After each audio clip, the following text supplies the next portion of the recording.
नमस्कार, स्वागत है आप सभी का। आप देख रहे हैं पहाड़ प्रभात। मैं हूं आपके साथ जया मिश्रा। बुलेटिन की शुरुआत बड़ी खबर के साथ करेंगे और बड़ी जानकारी आपको मसूरी से दे आईटीबीपी अकादमी की पासिंग आउट परेड आज है। 38 अधिकारी आज आईटीबीपी की मुख्य धारा में शामिल हो जाएंगे। Director general ITBP IPS Sanjay Arora बतौर मुख्य अतिथि शामिल। पासिंग आउट परेड का कार्यक्रम आज हो रहा है। डायरेक्टर जनरल आईटीबीपी इसमें मुख्य अतिथि के तौर पर शामिल होंगे। 38 अधिकारी आईटीबीपी में शामिल हो जाएंगे, मुख्य धारा में शामिल होंगे 38 अधिकारी, जिनके लिए पासिंग आउट परेड का कार्यक्रम। और मेरे सहयोगी विनोद कुमार इस वक्त मौजूद हैं ज्यादा जानकारी के साथ। पासिंग आउट परेड का कार्यक्रम जहां पर हो रहा है वहां पर इस वक्त विनोद मौजूद हैं। विनोद, तस्वीरें भी दिखाइए और विस्तार से इसके बारे में जानकारी दीजिए। आज 38 अधिकारी मुख्य धारा में आईटीबीपी के शामिल होने जा रहे हैं। जी बिल्कुल जया, देखिए आज आईटीबीपी के 38 जाबाज अधिकारी आईटीबीपी की मुख्य धारा में शामिल होने जा रहे हैं। 38 अधिकारियों में 24 युवा पुरुष हैं और उसके बाद 14 महिला अधिकारी हैं। आज ये असिस्टेंट कमांडेंट मेडिकल ऑफिसर के रूप में ये अब थोड़ी देर बाद में आईटीबीपी के कैंपस से पास आउट होंगे। मैं तस्वीरें आपको दिखाऊं कि ये आईटीबीपी का मसूरी का कैंपस है, जहां से आज ये तमाम अधिकारी 38 जाबाज अधिकारी आईटीबीपी की मुख्य धारा में शामिल होने जा रहे हैं। और डीजी आईटीबीपी संजय अरोड़ा कार्यक्रम स्थल पर पहुंच चुके हैं और परेड स्थल का निरीक्षण कर रहे हैं। सीधे तस्वीरें आपको देख पा रहे हैं कि डीजी आईटीबीपी संजय अरोड़ा अभी परेड स्थल का निरीक्षण कर रहे हैं। उसके बाद में परेड की सलामी लेंगे। और ये तमाम ऐसे अधिकारी हैं जया, जिन्होंने कोविड काल के दौरान ऐसी सेवा दी और करीब 19,000 फीट की ऊंचाई पर तमाम अलग अलग सीमाओं पर, चौकियों पर इन्होंने मेडिकल सेवा को बहुत अच्छी तरीके से निभाया, उस ड्यूटी को निभाया। और आज ये असिस्टेंट कमांडेंट मेडिकल ऑफिसर के रूप में यहाँ से आज पास आउट हो रहे हैं। और ये भी ज़रूर माना जाए कि जिस तरह से कोविड काल का समय रहा हो, तो जितने भी आईटीबीपी के अधिकारी हैं, उनके परिवार, उनकी देखरेख और तमाम जो आसपास के इलाकों में रहने वाले लोग थे, उनको निःशुल्क इलाज इनके माध्यम से किया गया। ये एमबीबीएस का एग्ज़ाम पास करके ये डॉक्टर बने और उसके बाद में इन्होंने डायरेक्ट एग्ज़ाम असिस्टेंट कमांडेंट के रूप में आईटीबीपी में दिया। और आज यही वजह कि आज मुख्य धारा में ये शामिल होने जा रहे हैं। और उत्तराखंड हो, केरल हो, पंजाब हो, उत्तर प्रदेश हो, तमाम राज्यों के ये कैडेट्स हैं। और आज एक ये भी खुशी का लम्हा है कि जिस तरह से इनका एक कार्य रहेगा आगामी, जिस तरह से तीसरी लहर का अंदेशा जताया जा रहा है कि तीसरी लहर दस्तक दे सकती है, उसके रूप में इनका कार्य बहुत ही महत्वपूर्ण होने वाला है। क्योंकि आज पास आउट होंगे और उसके बाद में इनकी तैनाती ऐसे क्षेत्रों में की जाएगी जहां पर एक अधिकारी के रूप में स्वास्थ्य सेवा को देखते हुए इनकी तैनाती की जाएगी। और उसके बाद में काफ़ी महत्वपूर्ण आज का ये कार्यक्रम है। और थोड़ी देर बाद में ये अब परेड की सलामी यहाँ पर डीजी आईटीबीपी संजय अरोड़ा लेंगे और उसके बाद में ये आईटीबीपी की मुख्य धारा में शामिल हो जाएंगे। सीधी तस्वीरें आप देख पा रहे हैं कि 14 युवा महिला इसमें अधिकारी हैं, 24 युवा पुरुष हैं। आज आईटीबीपी की मुख्य धारा में ये शामिल होने जा रहे हैं, तो बेहद ही अच्छा लम्हा है। और ये भी मैं बताऊं कि लद्दाख से लेकर अरुणाचल तक की तमाम ऐसे ये 500 के करीब जो एक सीमा, एक सिरे से दूसरी सीमा है, ऐसे स्थानों पर इनकी सेवा रहती है। और ये भले ही डॉक्टर्स हों, लेकिन हर तरीके का प्रशिक्षण इनको दिया गया है। अगर मान लीजिए सीमा पर कुछ ऐसी गतिविधि हो या तमाम इस तरीके की गतिविधि हो, तो उसको लेकर भी इनको बिल्कुल 24 हफ्ते का कठिन प्रशिक्षण देकर तैयार किया गया है। हालांकि ये आज असिस्टेंट कमांडेंट मेडिकल ऑफिसर के रूप में आज यहाँ से पास आउट होंगे। और आज उसके बाद में अपनी अपनी सेवा लद्दाख से लेकर अरुणाचल तक के तमाम अलग अलग इलाकों में, चौकियों में मेडिकल सेवा के रूप में अपनी सेवा देंगे। और उसको ये भी ज़रूर माना जाए कि बेहद ही लम्हा होता है। और हमने कुछ थोड़ी देर पहले इन कैडेट्स से बात की। आज का ये लम्हा ऐसा होता है। और इसके बाद इनके खुद परिजन कुछ यहाँ पर भावुक भी हुए। और कुछ ऐसे भी अधिकारी हैं जो पूर्व में पहले से ही अधिकारी हैं और उनके बच्चे आज असिस्टेंट कमांडेंट मेडिकल अफसर के रूप में आज पास आउट हो रहे हैं। तो बेहद लम्हा ये एक समय होता है और 24 हफ्ते का एक ऐसा क्षण है जिसको ये पूरा करके ये आज यहाँ से पास आउट हुए हैं। और करीब मैं आपको ये भी बताऊँ जया, जिसमें तमाम राज्य, चाहे केरल से 7 इसमें जेंटलमैन कैडेट है, आंध्र प्रदेश के 6 हैं, पंजाब के 6 हैं, उत्तर प्रदेश और उत्तराखंड के 3 यहाँ पर अधिकारी हैं, हरियाणा के 2 हैं, दिल्ली के 2 हैं। इसके अलावा तमाम अन्य राज्यों के अलग अलग इसमें मेडिकल ऑफिसर ये आज यहाँ से पास आउट होने वाले हैं। और अगर बात करें तो जो सर्वश्रेष्ठ प्रशिक्षु हैं उसमें सहायक सेनानी चिकित्सा अधिकारी डॉक्टर विशाल चौधरी हैं। और इसके अलावा अगर बात करें तो तमाम ऐसे जाबाज महिला अधिकारी भी आज यहाँ से पास आउट हो रही हैं।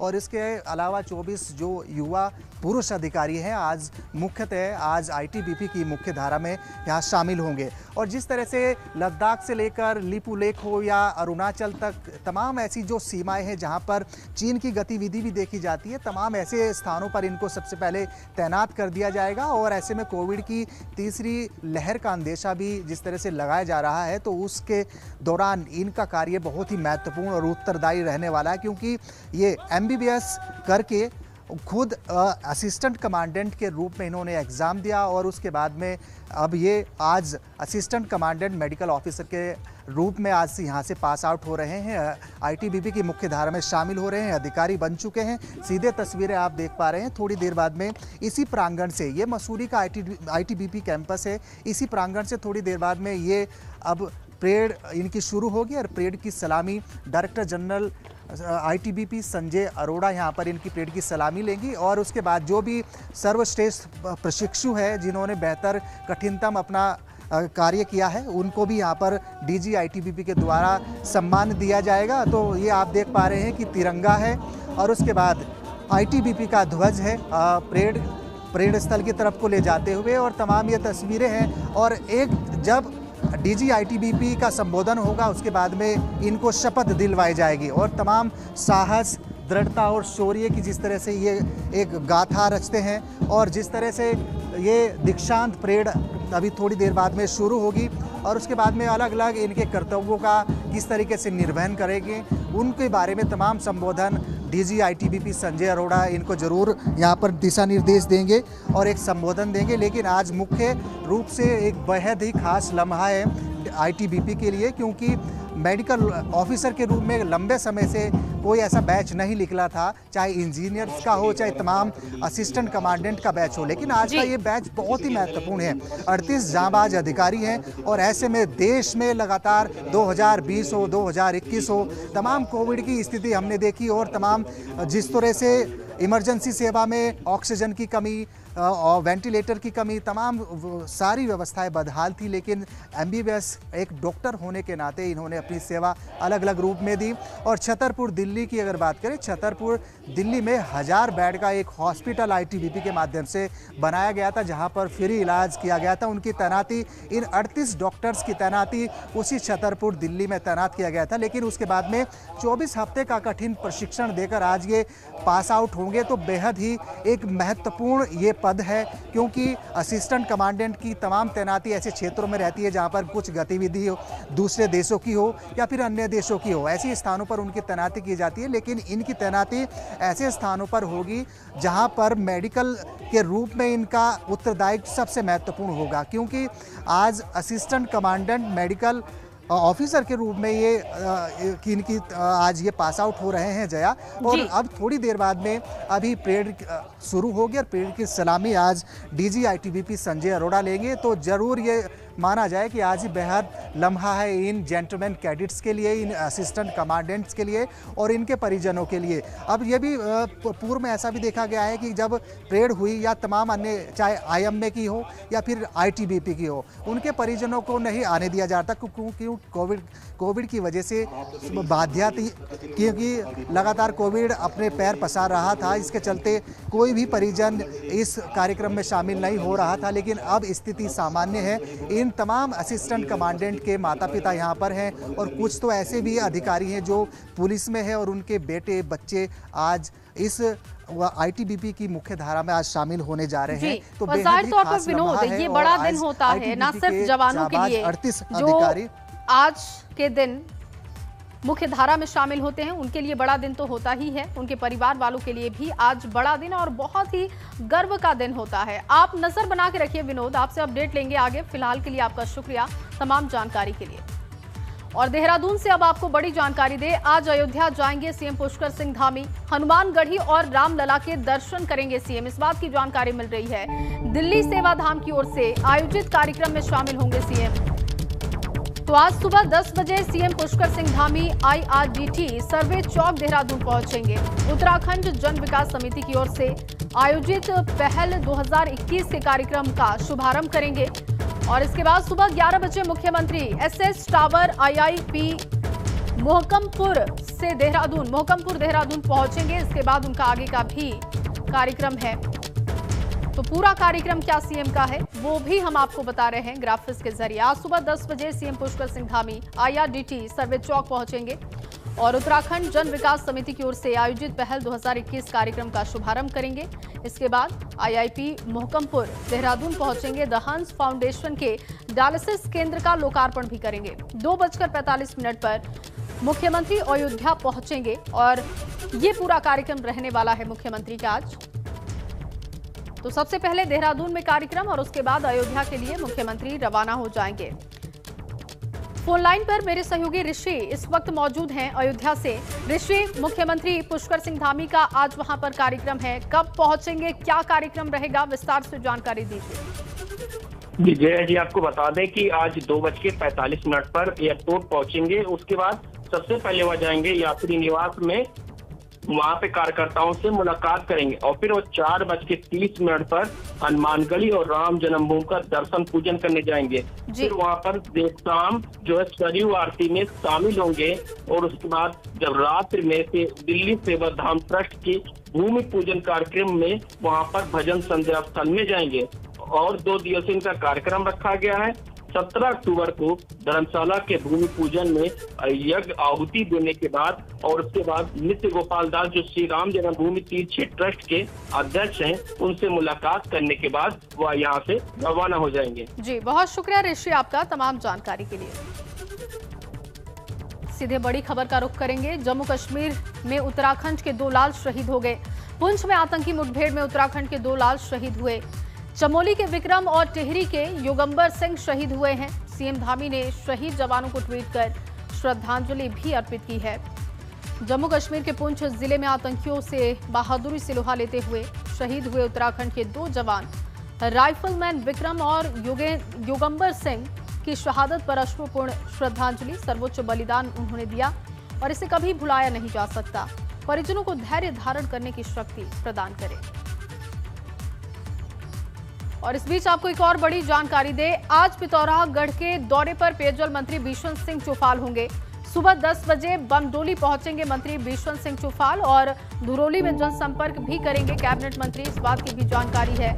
पिथौरागढ़ के दौरे पर पेयजल मंत्री बिशन सिंह चौफाल होंगे। सुबह 10 बजे यानी कि अब से थोड़ी देर बाद बमडोली पहुंचेंगे बिशन सिंह चौफाल और यहां पर उनका कार्यक्रम है। इसके बाद धुरोली में जनसंपर्क करेंगे कैबिनेट मंत्री बिशन सिंह चौफाल। वहीं चुनाव से पहले उत्तराखंड में आम आदमी पार्टी भी लगातार अपना कुनबा बढ़ाती जा रही है। आम आदमी पार्टी में थराली से निर्दलीय चुनाव लड़ चुके गुड्डू लाल शामिल हुए।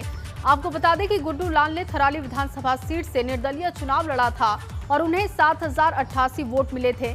गुड्डू लाल के साथ उनके कई समर्थकों ने भी आम आदमी पार्टी की सदस्यता ग्रहण की। कुछ यूकेडी के नेता भी आम आदमी पार्टी में शामिल हो चुके हैं, जिनको आम आदमी पार्टी के मुख्यमंत्री उम्मीदवार कर्नल अजय कोठियाल ने पार्टी की सदस्यता दिलाई। देखिए, दोनों समझदार लोग हैं, गुड्डू लाल जी और किशोरी भाई, और ये काफ़ी टाइम से देख रहे थे आम आदमी पार्टी किस तरीके से अपनी जो एक्टिविटी है उसे कर रही है और किस तरीके से लोगों को समझा रही है कि उत्तराखंड नवनिर्माण की परिभाषा क्या होगी। इन्होंने काफ़ी कन्विंस होकर के आज आम आदमी पार्टी ज्वाइन करी है। एक बीजेपी में थे पहले उत्तराखंड क्रांति दल में थे। हम वो वाली बात नहीं करेंगे कि ये टूट करके आए हैं, क्योंकि इनको पार्टी की सोच समझ में आई है। इनके अंदर एक जज्बा, एक इच्छा है कि कैसे उत्तराखंड के लिए अच्छा करा जाए। वहीं केदारनाथ धाम के कपाट 6 नवंबर को सुबह 8 बजे बंद हो गए, जबकि 30 अक्टूबर को तुंगनाथ और 22 नवंबर को मदमहेश्वर के कपाट शीतकाल के लिए बंद कर दिए जाएंगे। विजयदशमी के मौके पर शीतकालीन गद्दी स्थलों में कपाट बंद करने की तारीख घोषित की गई। भगवान केदारनाथ के कपाट 6 नवंबर को भैया दूज के मौके पर, द्वितीय केदार भगवान मदमहेश्वर के कपाट 22 नवंबर को और तृतीय केदार भगवान तुंगनाथ के कपाट 30 अक्टूबर को शीतकाल के लिए बंद कर दिए जाएंगे। और अब खबर नैनीताल से है, जहां नैनीताल में एक और गुलदार को वन विभाग ने पिंजरे में कैद किया है। इसे रेस्क्यू करके रानी बाग रेस्क्यू सेंटर ले जाया गया। इससे पहले मटियाली गांव में 8 अक्टूबर को एक बच्चे को निवाला बनाने वाले गुलदार को भी पिंजरे में कैद किया गया था। एक्सक्लूसिव तस्वीरें आपको दिखा रहे हैं। जब गुलदार का रेस्क्यू किया गया वन विभाग की तरफ से, उस वक्त की ये तस्वीर है। और अब आपको पिथौरागढ़ से एक बड़ी जानकारी दे। काली नदी में गिरी अनियंत्रित कार और हादसे में एक युवक लापता हो गया है। कार सवार 2 युवक गंभीर रूप से घायल हैं और काली नदी में लापता युवक की तलाश अभी भी जारी है। पिथौरागढ़ से इस वक्त की बड़ी जानकारी। कार सवार 2 युवक गंभीर रूप से घायल है, जबकि एक युवक अभी भी लापता है, जिसकी तलाश हो रही है।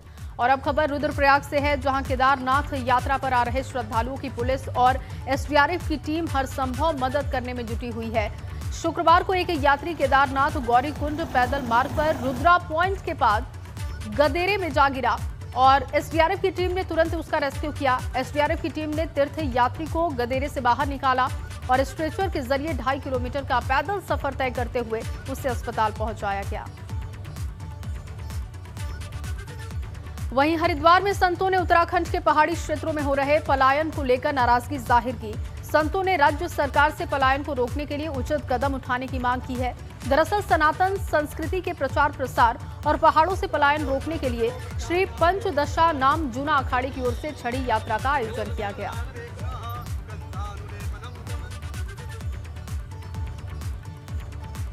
वहीं पहाड़ों की रानी मसूरी एक बार फिर से पर्यटकों से गुलजार हो रही है। शुक्रवार को मसूरी में 90% होटल पैक हो चुके हैं, जिससे कि व्यवसायियों के साथ आम लोग भी काफी खुश हैं। हालांकि गाड़ियों की बढ़ती तादाद की वजह से मसूरी के मेन चौराहे पर जाम की परेशानी भी दिखाई दी, जिसकी वजह से पर्यटकों के साथ ही स्थानीय लोग भी परेशान दिखाई दिए।